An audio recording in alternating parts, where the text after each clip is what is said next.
Bonjour. Alors, certains sont dans des bureaux, certains sont à la maison, comme tout le monde. On ne fera pas de sondage sur le sujet, même si ça reste très intéressant. Merci à tous d'être présents. Je ne sais pas combien de personnes on a en participant. On verra. Quand même pas mal, une quarantaine. Il y a une centaine d'inscrits. Donc, merci pour votre intérêt pour le sujet.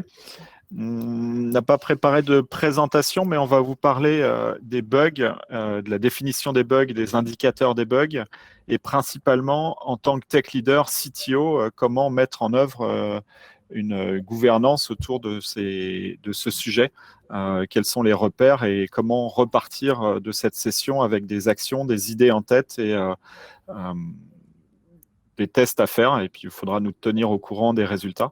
Ce serait intéressant. On cherche tous un peu le Graal et la martingale pour ne pas avoir de bugs, mais on va discuter aujourd'hui un peu plus de la réalité, où on en a quand même pas mal. Donc je vais présenter Céline Gillet et Marek Kalnick. Chacun, on va se présenter sous forme classique, mais aussi d'un bug qu'on a vécu, qui forge un peu notre expérience. Donc, bienvenue Céline, je te laisse te présenter. Oui, merci beaucoup. Donc, moi, je suis Céline Gillet, je suis tech lead, je travaille chez Octo Technologies et je suis dans le monde du logiciel depuis une quinzaine d'années. Donc, j'ai fait beaucoup de développement, je fais encore beaucoup de développement avec les équipes et donc j'endosse ce rôle de tech lead.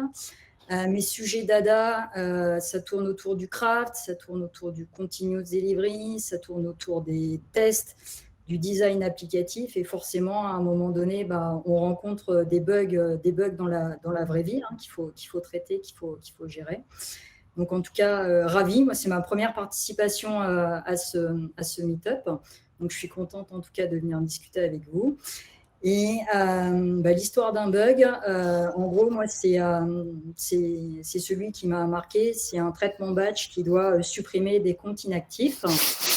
Ouais, voilà. Donc, on l'a aussi, celle-là. Voilà, les fameux bugs classiques, comme on dit dans l'informatique, les imprimantes, l'encodage, les dates.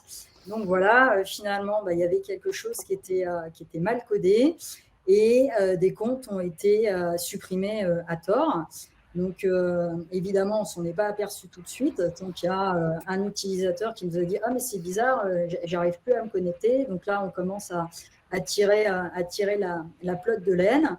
Donc, effectivement, un bug dans un traitement automatique qui tournait toutes les nuits.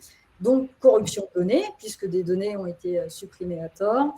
Et fun fact, on se dit, voilà, on va reprendre les sauvegardes qu'on a tous les jours sur une semaine qui tourne. Et là, on se rend compte qu'il y a bien un backup tous les jours, mais que la taille fait 0K. Voilà, donc c'est la petite sueur. Donc, ça s'est bien terminé. On a réussi à retrouver les données, mais en tout cas, ça a été un des premiers bugs très marquants de ma carrière. Parfait, merci beaucoup. Marek, la barre est haute. Ça m'a fait tellement mal ce bug. Je n'ose plus parler. Donc, Marek Kalnick, CTO et cofondateur de BAM. On a créé la boîte avec mon associé fin 2014. Et aujourd'hui, à 100 personnes, on a une agence mobile avec beaucoup de vécu, beaucoup de projets cool et des projets difficiles aussi. Je commençais à m'intéresser sérieusement aux bugs. Et sérieusement, je le dis avec beaucoup d'emphase parce que je pense que chacun s'intéresse un peu aux bugs, mais il y a différents niveaux. Et un élément déclencheur, c'était justement un bug en 2017, donc c'est là où j'ai commencé à m'intéresser sérieusement. On faisait une application pour un client dans l'hôtellerie qui voulait faire une appli qui permettra de trouver les hôtels proposant certains services, type un hôtel avec une piscine ou un hôtel avec un resto où on peut déjeuner. Alors, je vois que Mathieu dit qu'on n'entend pas très bien. Je vais essayer de parler un peu plus fort. Faites-moi un retour si ça ne marche pas. Moi, j'entends bien, mais... Donc, on faisait une application pour un client dans l'hôtellerie et il fallait trouver géolocaliser des hôtels aux alentours qui proposaient certains services. On travaillait dans une équipe où le dev était fourni côté BAM et le client, notre client direct, faisait le rôle du PO et a aussi fourni les designs. Un jour, il revient furieux vers nous en disant « Je viens de faire un rendez-vous avec mon boss, le CEO de l'entreprise. Je lui montrais l'application et en fait, au moment où je voulais trouver les hôtels aux alentours de notre siège, l'application n'a rien montré. » Il se trouve que, en fait, on n'a pas prévu dans la conception le cas où la géolocalisation ne va pas fonctionner, puisqu'elle a été pas capable dans le lieu de choper les coordonnées du téléphone. Donc, la liste était vide sans rien dire à l'utilisateur. C'était à la fois la faute de notre client parce que c'était lui le PO, et à la fois notre faute parce que ce n'était pas un problème technique, mais c'est un problème qui vient du devoir de conseil d'une agence. En fait, c'est là où je me suis dit, s'intéresser au test, au build, à tous les paramètres techniques, est-ce que le solide est bien respecté, etc. Ce n'est pas ça la qualité. La qualité, c'est un client qui montre le produit à son boss. Et il faut que je m'en occupe vraiment sérieusement parce que ce client-là, on l'a perdu et j'avais plus envie de perdre des clients comme ça. Super. Alors, je vais participer aussi au Meetup. Je vais pas faire que l'animation. Je suis Dimitri Bailly. Je suis CPO chez Aramis Auto. Je suis un repenti CTO. J'ai abandonné le navire, mais je reste concerné par les bugs et toutes ces problématiques-là. Et aussi cofondateur de TechRox. Donc, j'ai vraiment aussi œuvré pour qu'on parle de ce sujet-là au sein de TechRox. L'histoire d'un bug, c'est un bug qu'on a en ce moment, où certains clients sur le site Aramis Auto, quand ils voient une voiture, ne peuvent pas la réserver. Le site plante, on a une erreur 500 sur certains véhicules. Et quand on cherche pourquoi, on a des erreurs dans les données. Dans les données du système, il y a une incohérence qui fait que le site refuse de réserver ce véhicule parce qu'on ne sait pas où aller le chercher. Et du coup, on n'a pas de lieu précis du code où il y a le problème. On ne sait pas si c'est un problème de code ou un problème de saisie de données. Et donc, on est en train d'investiguer. Et la petite anecdote que j'ai autour de ça, c'est que on peut entendre dans les discussions pourquoi ce véhicule ne peut pas être réservé. Et la réponse est c'est normal, il manque le pick-up point. Et pour moi, le c'est normal, c'est depuis des années, quand je l'entends, ça veut dire il y a un problème, je sais d'où ça vient, je pourrais le corriger. Et la personne à qui on dit c'est normal entend quelque part va voir autre part, je vais m'en charger, je ne veux pas t'expliquer, c'est toi qui comprends rien au système. Donc le c'est normal est très intéressant pour moi sur la réalité du bug. Ça veut dire oui, il y a un vrai bug, on a un problème, il faut qu'on le corrige, quoi. Donc du coup, voilà, petite expérience. Et derrière ça, en fait, j'ai envie de poser la question un peu à tout le monde. C'est quoi un bug en première question? Je ne suis pas sûr que tout le monde ait toujours la réponse. La plupart du temps, elle est précise et pour moi, elle est assez unique sur ce que c'est qu'un bug. Donc je ne sais pas si quelqu'un veut se jeter sur le chat pour répondre. Sinon, je pose la question à Marek et Céline. Mais pour moi, il n'y a qu'une seule définition de ce que c'est qu'un bug. Et derrière, la définition de la qualité, quoi.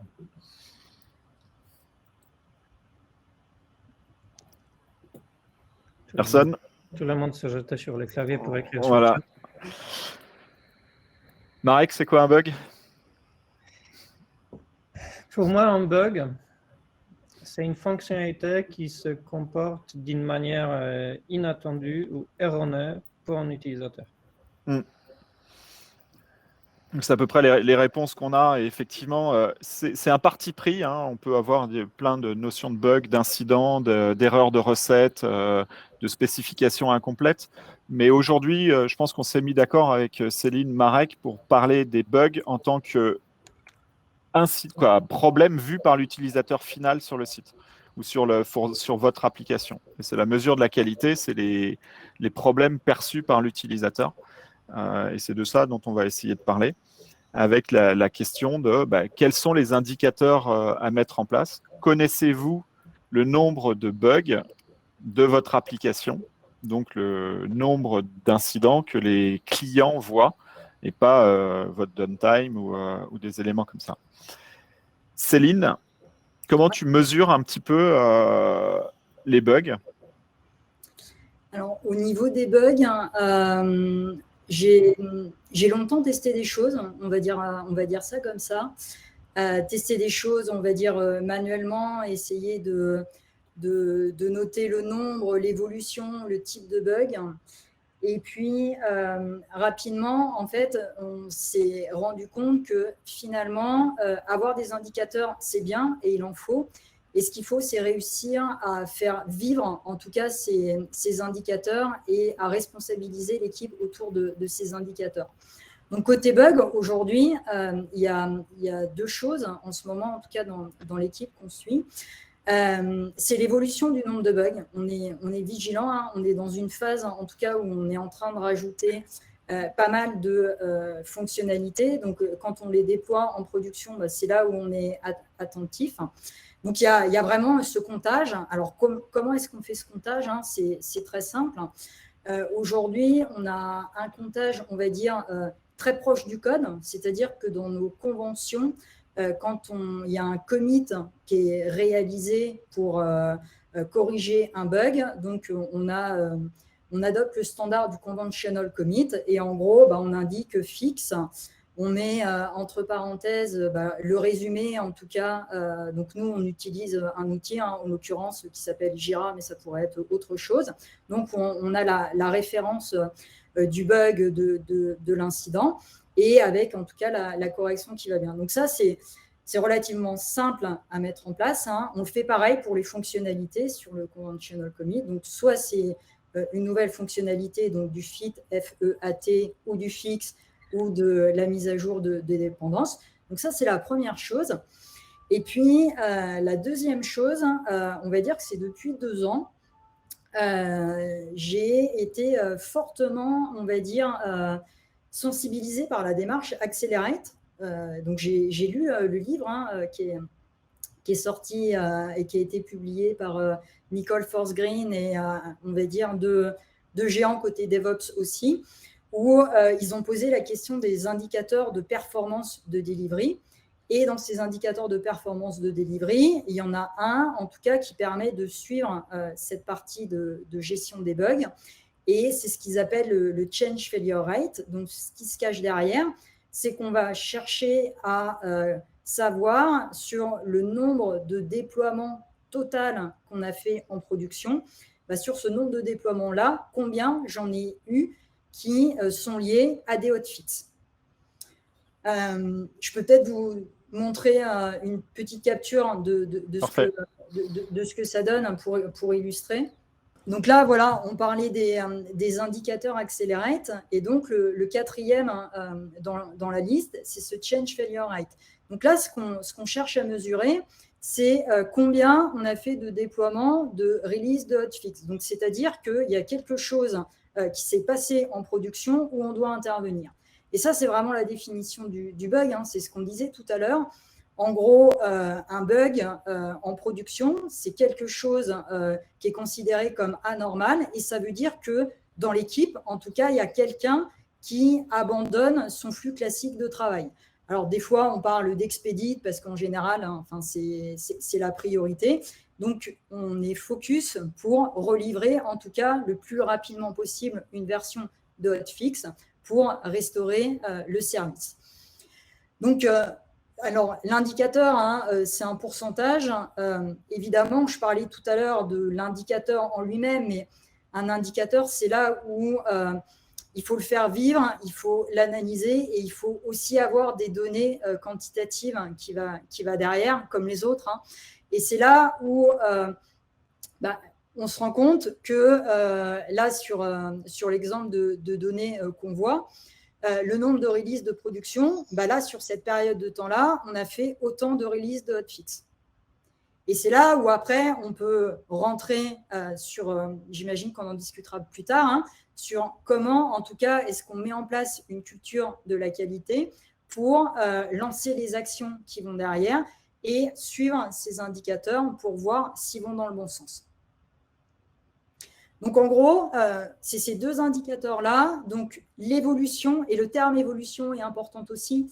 Au-delà du chiffre, c'est la tendance. On rajoute des choses, mais on a déjà peut-être des bugs qui sont présents, qu'on ne traite pas parce que d'autres sont plus prioritaires et il y a d'autres fonctionnalités. Donc, vraiment, cette notion d'évolution est importante et tout comme l'indicateur du change failure rate est également important.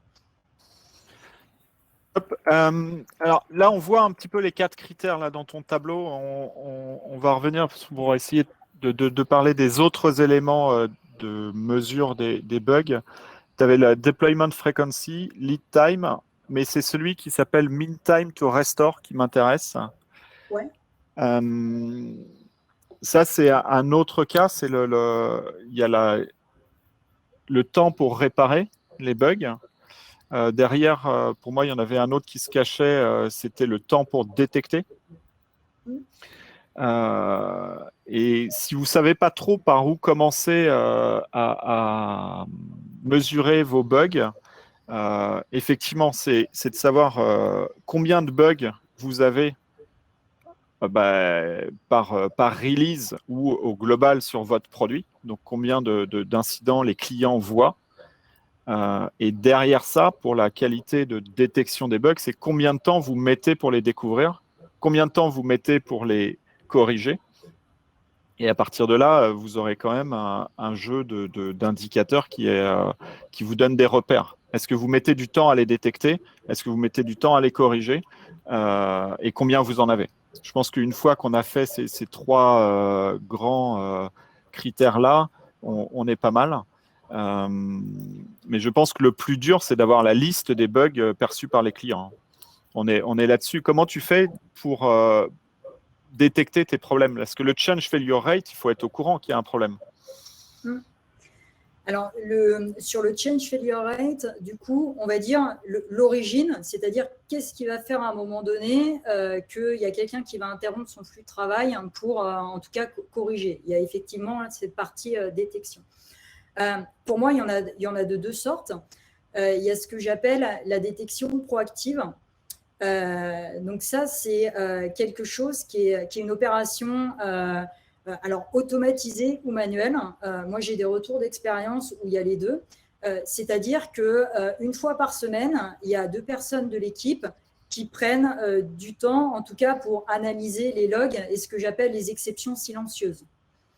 Et là, on va découvrir, tiens, c'est bizarre, je prends un exemple, sur une création de compte, dans un cas, j'ai une exception. Qu'est-ce qui fait que j'ai cette exception-là? Et puis, on va commencer à investiguer, on ne l'avait pas vu, c'est un cas différent, et on se rend compte, en fait, c'est certains comptes utilisateurs, alors des fois, c'est 1 ou 2, c'est très, très peu, mais qui sont dans cet état-là en termes de données, qu'on n'avait pas du tout pensé et imaginer, les fameux trous dans la raquette, et qui fait qu'on a, pour certains utilisateurs, en tout cas, une qualité perçue qui va être néfaste parce que pour eux, en tout cas, la fonctionnalité n'est pas opérante. Donc ça, c'est vraiment la partie détection de façon proactive, donc il y a du manuel, et puis il y a aussi un certain nombre de sondes automatiques, typiquement sur des critères de health check. En gros, est-ce que mon application, est-ce que mes services métiers principaux sont disponibles? Donc, il y a en tout cas des sondes qu'on a branchées pour savoir si c'est le cas. Et ça, j'ai envie de dire, c'est un travail, c'est presque un travail perpétuel, en fait, de tuner et de mettre des petits coups de tournevis sur ces health checks. parce qu'on en découvre et c'est là où on apprend. Et la démarche Accelerate est dans ce sens-là aussi. Avoir un change failure rate à 0, même les meilleurs des meilleurs, en gros, côté industrie, n'y arrivent pas. Par contre, ils ont une capacité de réactivité, de relivrer en production rapidement, qui fait qu'à un moment donné, il y a cette souplesse.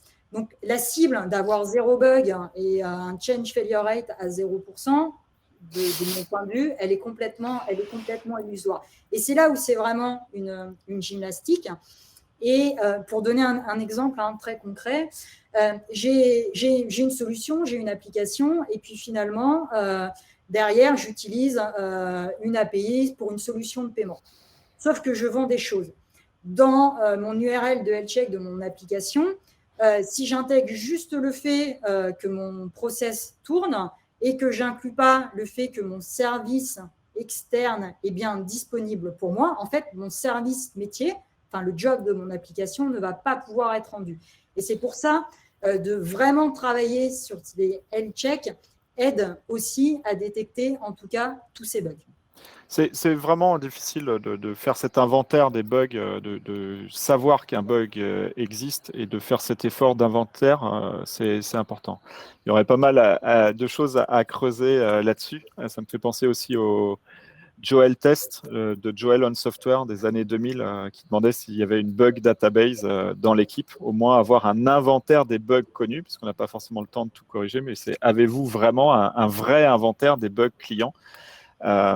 J'ai envie de passer sur la deuxième partie un peu du meet-up sur, bon, ok, on a des indicateurs, on peut essayer de mesurer les erreurs et de trouver les bugs, mais quelles sont les pratiques à mettre en place en tant que CTO, en tant que tech lead, comment on accompagne une équipe de ce côté-là, parce qu'on a envie de coder, on a envie de livrer, on nous dit qu'on est en retard, mais qu'il faut aussi livrer sans bug. Comment on s'organise, Marek ? Je vais prendre un peu la présentation.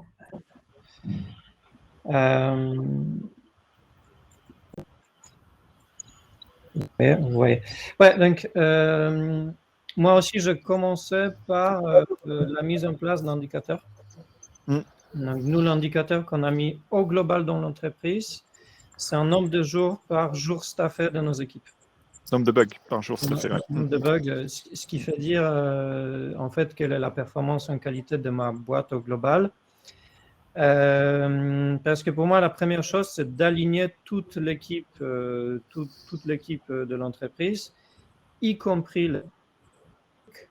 sur, OK, notre objectif, c'est d'arriver à un certain niveau de performance là-dessus. On veut pas produire de bugs.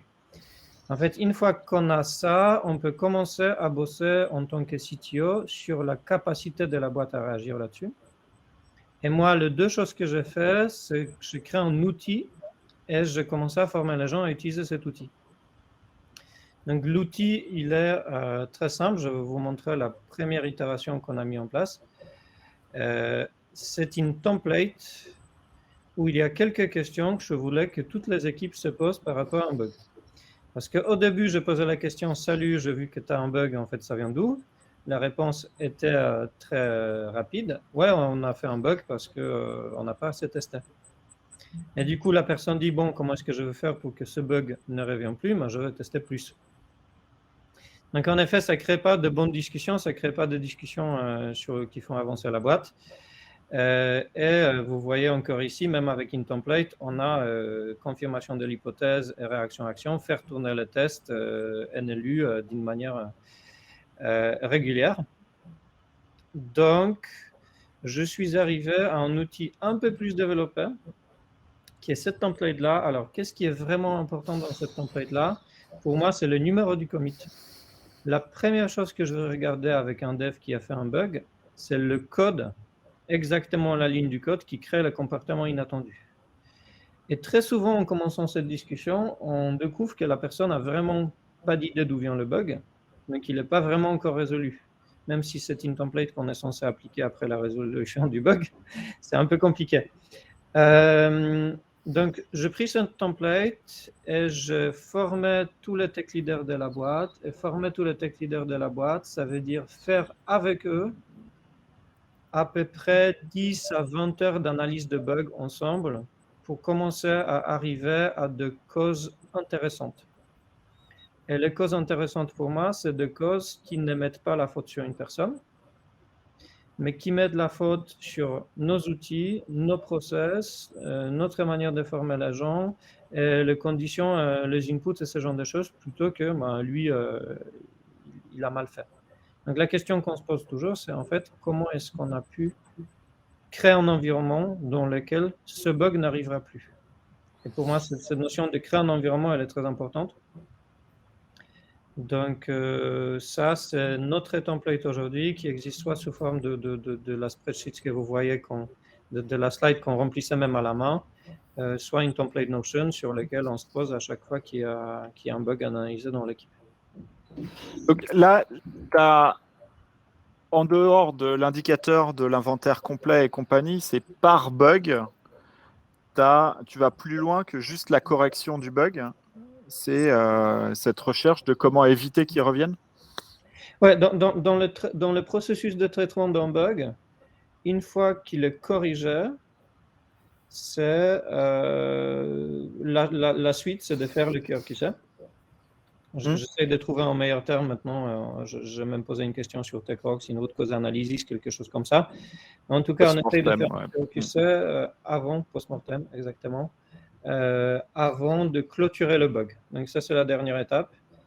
Il y a certaines équipes qui sont dans des moments difficiles qui ne font pas tout, mais d'habitude, tout bug est traité avec ce cœur qui sait. Et on le fait sur les plus gros, sur tous. Quel temps on y passe? J'essaie de le faire pour tous. En fait, c'est important pour moi de le faire pour tous parce qu'un bug, c'est un défaut de fonctionnement de l'équipe. Donc, en fait, même si le bug peut paraître mineur, ça veut dire qu'il y a une notion qui n'est pas maîtrisée par l'équipe ou un processus de travail ou quelque chose comme ça, et ça va exploser ailleurs parce que la même cause, elle va se répéter. Donc, même si au final, c'était par exemple un bouton qui était un peu décalé, mais je sais qu'il y a un problème de plus profond et du coup, il peut créer des problèmes ailleurs. Et le temps, a priori, une fois que la personne est formée, elle a résolu le bug, donc elle a la connaissance de cause technique, cette analyse, elle prend à peu près 1 heure. Donc ça, c'est c'est de dire 1 heure, on peut trouver 1 heure par bug. C'est aussi le temps que ça met à corriger, à redéployer et compagnie. Donc il faut bien faire ce travail-là, quoi.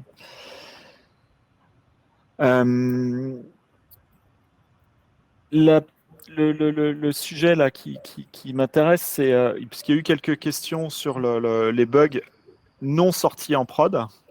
Donc les bugs en recette, les bugs en spécification.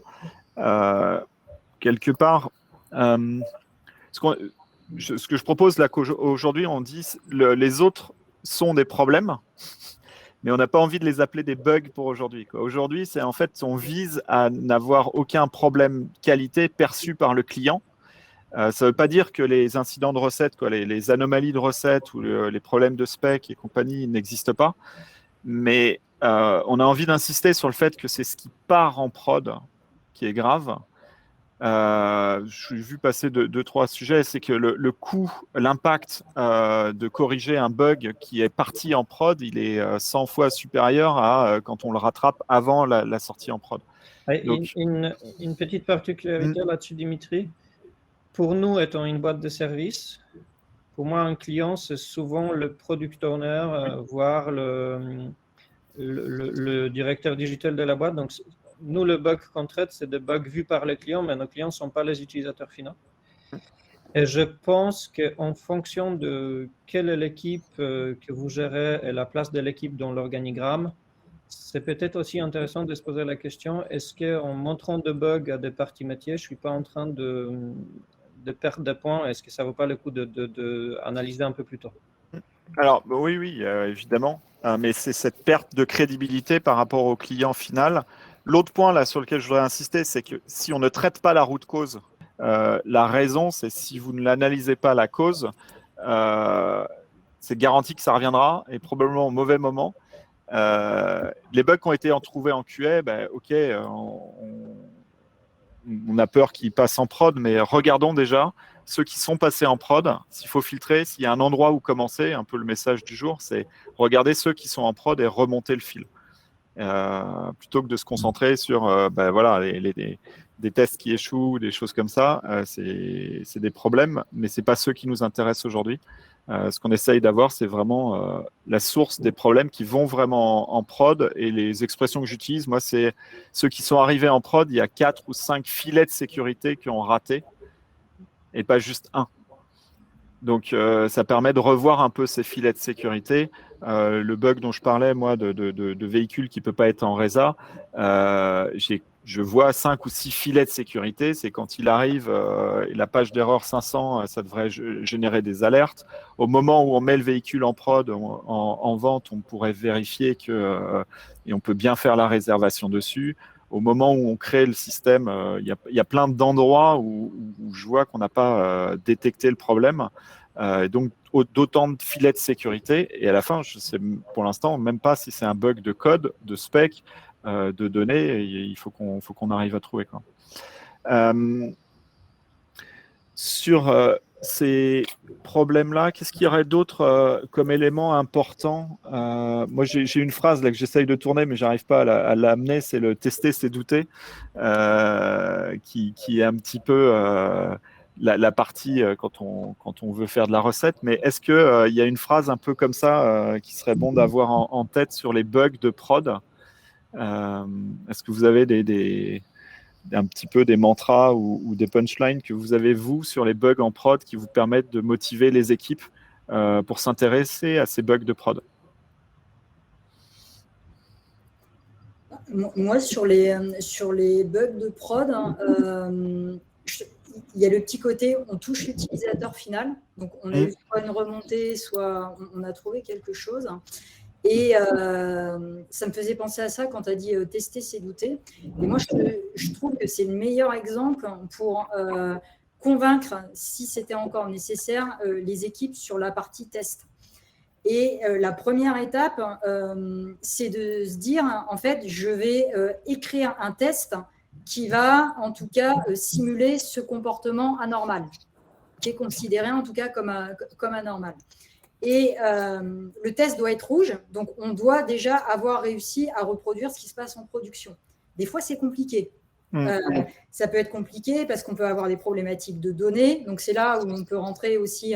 Pourtant, on a des tests, on ne comprend pas. Donc, c'est ce que tu disais, hein, on a passé tous les filets de sécurité. On a eu de la revue de code, on a eu de la recette. Et malgré tout ça, on a des échecs, hein, le fameux change failure rate. Donc, évidemment, la cible, c'est d'en avoir le moins possible, mais malgré tout, force est de constater qu'on en a tous. Donc, la première étape de reproduire, en tout cas, ce comportement-là, d'avoir un test rouge, et après, d'aller explorer, finalement, est-ce que c'est sur une classe de mapping, est-ce que c'est sur une règle de gestion, et après de tirer à la fois la partie on va s'améliorer parce que maintenant on va avoir un test, on va se poser la question aussi qu'est-ce qui fait qu'on ne l'a pas détecté? On avait testé mais pas avec des vraies données. On essaye, enfin en tant que dev, on essaye toujours d'être au plus proche d'injecter des données de test qui représentent le métier, mais des fois on est un peu à côté de la plaque.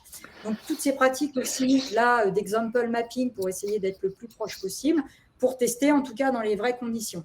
Et après pour la correction, en général, on est beaucoup plus serein parce que notre test va être vert.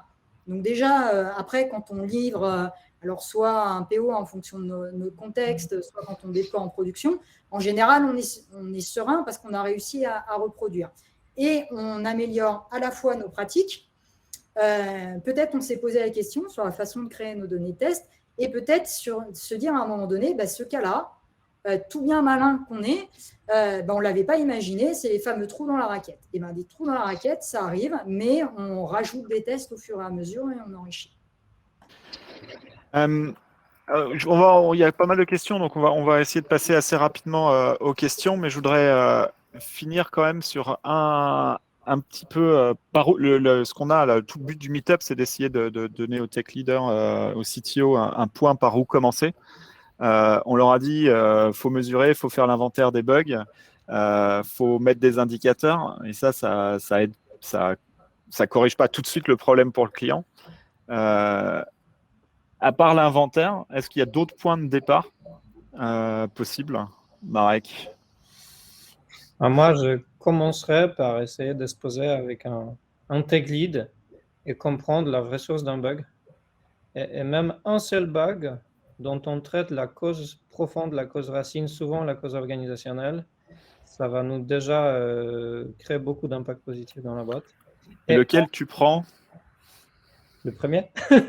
Ça veut dire quoi le premier? Aléatoirement. Je pense qu'il n'y a pas de mauvais bug, il y a toujours des apprentissages. Et il y a aussi des impacts hyper positifs sur les équipes, parce que moi j'ai un retour. Le moment où je me pose, de tech lead qui disait, le moment où je me pose sur un bug, c'est le moment où j'apprends le plus sur mon métier. Donc je pense que c'est une démarche, déjà commencer soit en tant que CTO, se mettre avec un dev de temps en temps et analyser les causes d'un bug, c'est par là où on commence. Mais c'est quoi? C'est un petit peu le sujet où on voulait arriver là. C'est un bug, n'importe lequel, pour peu que ce soit un bug qui est en prod. J'ai envie de dire statistiquement, c'est probablement un bug qui arrive souvent, quoi. Ce sera vraiment pas de chance. Et si vous le faites régulièrement, vous finirez bien par tirer un bug qui se cachait avec beaucoup plus d'importance que ce qu'on pensait. Céline, là-dessus, si on ne part pas par les indicateurs, par l'inventaire global des bugs ou l'analyse d'un bug, est-ce que tu aurais un autre axe ou c'est ces deux façons de commencer? Ouais, je rejoins le côté discussion. Parce qu'à un moment donné, effectivement, il y a quelque chose qui n'a pas fonctionné dans notre flux de travail. Et de se dire, on le prend et on essaye de se poser pour s'améliorer. Et c'est là où, pour moi, indépendamment après de ce qu'on met en place en termes d'indicateurs, d'automatisation, qui peut demander du temps, hein, ça ne se fait pas du jour au lendemain. Et en tout cas, avant d'avoir tout automatisé, ça tire aussi un certain nombre de pratiques, de standards qu'il faut que les équipes suivent. Donc, ça peut demander du temps. Et moi, ce que j'aime bien, c'est quand on a un échec quelque part sur notre flux de travail, il faut qu'on en discute. Le post-mortem, je ne sais plus qui est-ce qui l'a évoqué tout à l'heure, peut-être dans le chat. Je pense que c'est une pratique très simple à mettre en place. Voilà, à un moment donné, on se pose à froid. L'idée, c'est pas de pointer, en tout cas, enfin, c'est de la faute à un tel. En fait, collectivement, notre flux de travail, on a eu un loupé. Et en commençant, en tout cas, à discuter, à pointer ce qui va pas bien, c'est comme ça qu'on va s'améliorer et qu'on va en avoir de moins en moins. Et d'aller assez loin dans le post-mortem, parce que des fois, alors il ne faut pas les faire à chaud, parce que des fois, il y a le côté des fois bug, enfin, en introduction, je parlais quand on a des données corrompues, qu'il faut aller à la pêche au dump pour restaurer des choses. En général, il y a quand même un petit peu de stress et de tension dans les équipes. Donc, l'idée, c'est vraiment de le faire à froid et vraiment de remonter à la cause racine. Les simples, pourquoi j'aime bien, souvent, il y a des fois, on se dit, on va essayer de mettre en place plus de contrôle. Maintenant, on va demander à telle personne ou on va rajouter une colonne dans notre Kanban pour essayer que ça n'arrive plus. Et j'essaye toujours de challenger en disant, mais d'essayer de freiner. Et c'est là où, avec Accelerate, j'ai un peu changé cette approche-là. Non, finalement, le sujet n'est pas de freiner, mais d'essayer de remonter vraiment à la cause racine et souvent de se dire on a loupé ou il n'y a pas de test. Pourquoi il n'y a pas de test? S'il y a des tests, mais les tests ne sont pas détectés. Pourquoi les tests ne sont pas détectés? Parce que je n'avais pas les bonnes. Et en fait, c'est vraiment comme ça. Et c'est de la discussion. Effectivement, là, on part sur la philosophie du post-mortem, mais je pense qu'on pourra faire un meet-up sur le post-mortem. Là, il y a pas mal de documentation. Pour revenir un tout petit peu là, par où commencer, on va passer aux questions juste après. Mon point de vue, moi, c'est prendre un bug, l'analyser de prod, et un petit pour commencer. Un facile pour apprendre à discuter ensemble. Si on prend le dernier incident où il y a eu un downtime au moment d'un pic de charge sur Capital, rien à voir avec des épreuves vécues, mais c'est trop gros. On peut apprendre, on peut s'entraîner à parler, à trouver des causes de bugs, y compris des petits, justement pour mettre ce réflexe-là en place. Je trouve ton point d'une heure, Marek, c'est peut-être même une demi-heure. On apprend à faire en une demi-heure 80% du travail sur les root causes et les bugs et de savoir pourquoi on ne l'a pas détecté. Et là, on aura avancé plutôt que d'essayer de tout traiter, tout inventorier. Mais voilà.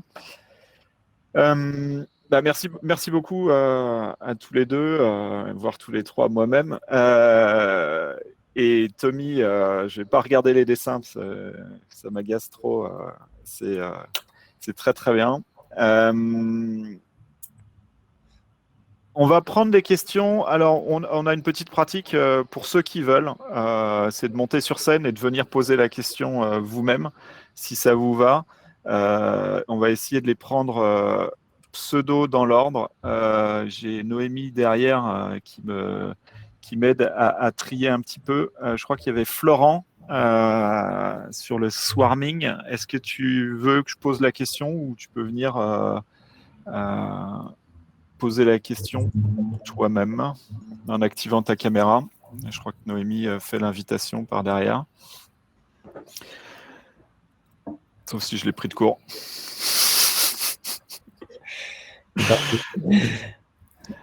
Hop là. Alors, attends, je vais regarder le chat. Il faut lever la main et comme ça, Noémie peut faire monter sur scène. Hop là. Parfait. Merci à Céline, Marek et Dimitri pour ces discussions très intéressantes. Je suis un gros fan d'Accelerate aussi, Céline, donc j'aime beaucoup.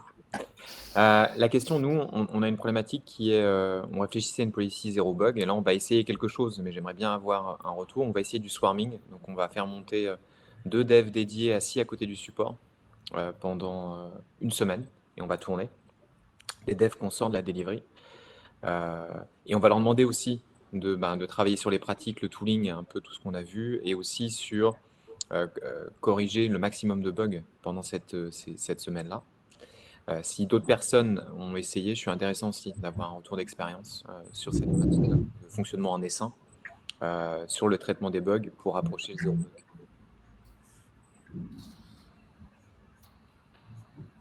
Moi, je n'ai pas d'expérience là-dessus, je pense, mais j'adore l'idée.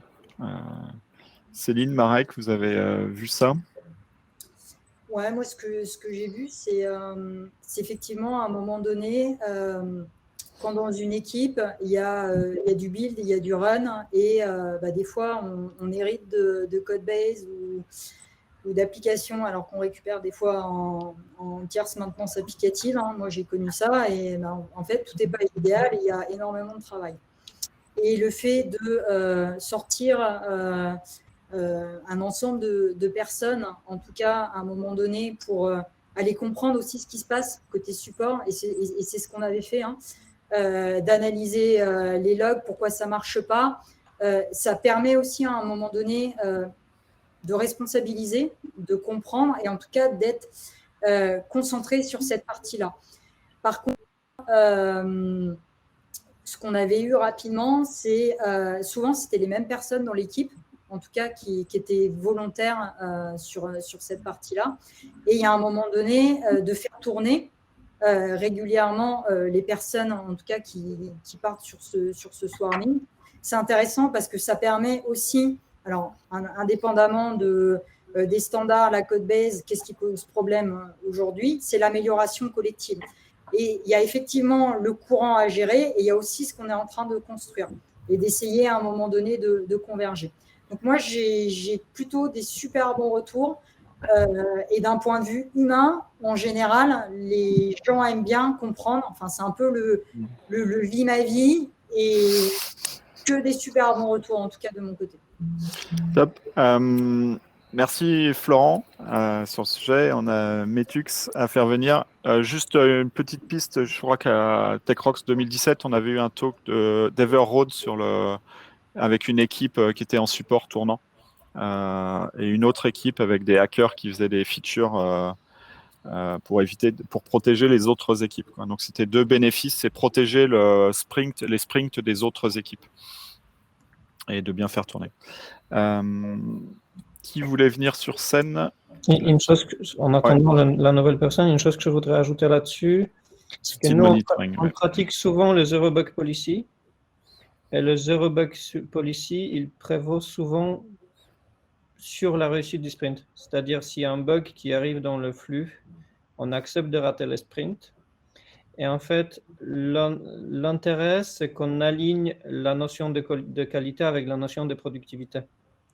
On se dit, en fait, l'équipe se dit, on a raté notre sprint et la cause, c'est parce que la qualité n'était pas au rendez-vous. Donc, le travail sur la qualité améliore la performance en sprint aussi. Donc, c'est intéressant, je trouve, de prendre aussi ça du point de vue management d'équipe, quels peuvent être les effets positifs de ça. D'accord. Metux, je pense, soit tu n'as pas activé la caméra, soit ça ne marche pas sur des systèmes hybrides.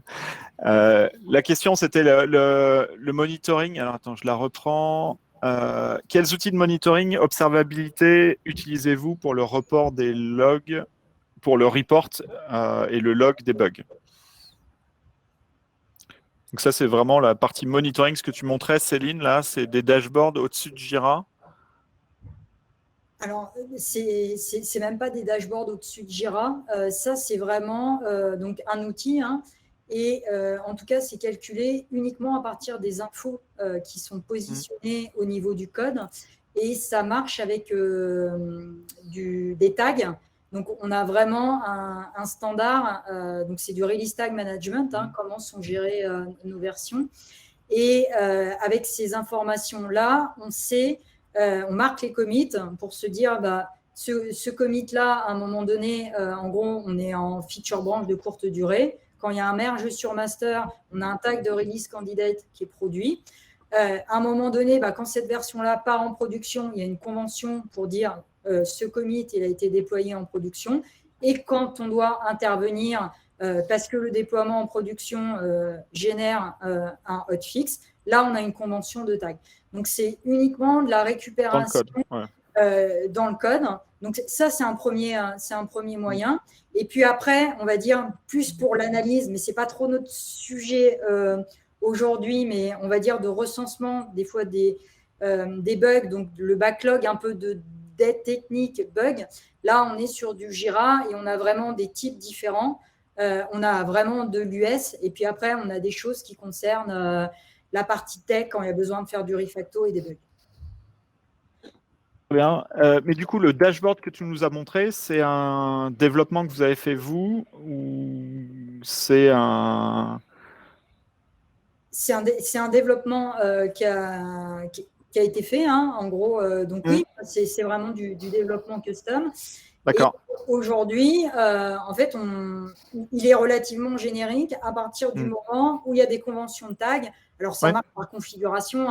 On crée des projets. Voilà la regex pour les tags de type et ça marche comme ça. Je pense que c'était ça la question, sauf si je me trompe un Metux, c'est dans quoi vous regardez les bugs, où est-ce que vous faites votre inventaire et dans quel report. Moi, clairement, c'est dans l'équivalent de Jira. Où on s'est créé vraiment une base de données dédiée sur les bugs avec des champs spécifiques. Il y a aussi du monitoring que Metux met sur le… Alors ça, c'est pour découvrir les bugs, sur le chat. Donc, monitoring, nous, on est hyper mobile, mais c'est Sentry Crashlytics pour nous. D'accord, ça, c'est vraiment pour découvrir des bugs. C'est les systèmes de log pour notifier qu'il y a des problèmes. Et dans le code, dire si on passe par là, c'est un bug et on le découvre. Donc ça, c'est vraiment un outil pour découvrir les bugs. OK. Donc c'était ces deux questions différentes. Dernière question, peut-être Thomas Quiroga. Alors, pour mesurer le lead time, en fait, c'est un peu à côté du système, mais on peut en parler, en fait. Je pense que ça peut être intéressant. Si je comprends bien, c'est le lead time de résolution. Ben, on va parler de ça, en fait, comment mesurer le lead time, et d'en parler par rapport à Accelerate, le lead time de production des features versus le mean time to repair, qui est le lead time et le délai qui s'écoule entre le début et la fin. Pas l'effort, pas l'estimation, mais c'est vraiment le lead time. Je ne sais pas si le terme est bien maîtrisé par tout le monde, mais c'est vraiment le délai qui s'écoule entre un début et une fin de travail, quoi. Donc, entre le début de la découverte du bug, ou même quand il a commencé à exister, et sa réparation, quoi. Je ne sais pas, Thomas, si tu pouvais ou tu voulais monter en levant la main pour préciser un peu la question. Mais sinon, vraiment, le lead time, c'est vraiment le délai qui s'écoule entre une étape précise du workflow et la fin, quoi. Welcome. Donc, même question pour le MTR, en fait. Ouais. Donc, quel lead time, de quel lead time tu parlais et de quelle précision tu as besoin, en fait? Est-ce qu'on a répondu à ta question ou pas? D'ailleurs, c'est la question, justement, c'est à quel point est-ce qu'on peut être précis sur le lead time et à quel point est-ce qu'on peut être précis sur le MTR. Alors, à quoi sert le lead time? J'ai envie de poser la question au professeur lead time, 9e Dan. Marek? Le lead time, si je devrais trouver la réponse, sert à détecter où sont les étapes dans ton flux où tu es lent. Et nous, le lead time qu'on mesure, alors je n'ai pas d'indicateur global dans la boîte, mais le lead time qu'on mesure, c'est entre le commit et le déploiement du fixe. Donc, je reviens sur ce dont je parlais par rapport au QRQC. Pour moi, ce qui est important, c'est de commencer la discussion avec les devs en parlant du commit. Vraiment, montre-moi la ligne de code qui ne marche pas comme il faut.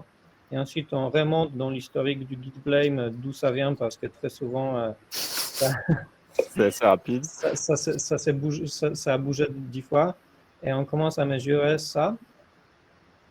Et du coup, la question suivante qu'on pose, en effet, une fois qu'on a la mesure, c'est OK, pourquoi ça nous a pris vraiment autant de temps? Donc ça, c'est le lead time de réparation du bug. C'est le lead time de réparation du bug, entre l'introduction et le fixe. Moi, j'ai une définition un petit peu différente du lead time, parce que j'avais compris, enfin, le lead time, nous, ce qu'on mesure sur les dashboards, c'est le lead time au sens Accelerate. Et c'est, si on devait le traduire, c'est un peu le délai de livraison d'un changement. En gros, c'est combien est-ce que de temps il me faut en moyenne pour envoyer une modification de code en production. Donc, ce qu'on va vraiment mesurer, c'est la rapidité de mise à disposition en prod du code et la fluidité du process de delivery. Et nous, comment est-ce qu'on calcule? Je peux peut-être représenter rapidement l'écran si on a 2 secondes. C'est vraiment commit par commit, quoi. Et la moyenne, elle est faite comme ça. Je projette l'écran pour illustrer. Là, on a vraiment la date du commit, le message, dans quel release candidate, en tout cas, il a été tagué. Donc, on aura toujours au principe de tag. Et pour le moment, il n'y a pas de release de production d'associé. Donc là, typiquement, en fait, c'est du stock qu'on a, mais qui n'a pas été encore livré en production. Donc là, si on descend, donc là, voilà, où on s'est arrêté, c'est ici. Et donc, la date du commit qui est là au 17 août 2021, en fait, elle est partie en production dans une V-1405 au 23 août 2021. Ce qui fait que le lead time est de 5,76, etc., etc. Donc, quand on sélectionne une période pour analyser nos indicateurs, on prend vraiment, en tout cas, l'ensemble des commits et on fait la moyenne du lead time de chacun des commits. Et fait qu'on Donc là, arrive à notre lead time moyen. En gros, c'est tant de jours. c'est pareil, on pourra en discuter. Donc là, si je lisais bien le premier, c'est vous aviez mis quelques minutes pour le mettre en recette et 5 jours pour le mettre en prod. Exactement.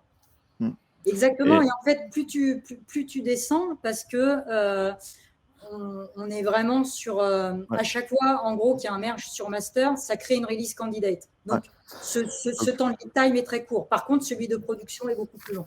C'est marrant parce que j'aurais entendu, il faudrait que je regarde dans Accelerate à partir de où il mesure. Moi, le lead time, alors je suis côté produit, je le prends du moment où je m'engage sur la feature, en fait, jusqu'à la prod. Donc, je l'étends beaucoup. Et mon intérêt, c'est de savoir si ce délai-là est cohérent. Et je sais que c'est la meilleure estimation possible pour les prochaines commandes. C'est les lead time des features passées. Quel délai j'ai mis à respecter mes commandes, quoi. Donc, pour moi, c'est ça. Et par contre, dans les bugs, j'évite de parler de lead time. Je parle de time to restore ou time to repair beaucoup plus pour éviter la confusion des terminologies, quoi. Merci Céline, merci Marek, merci Noémie.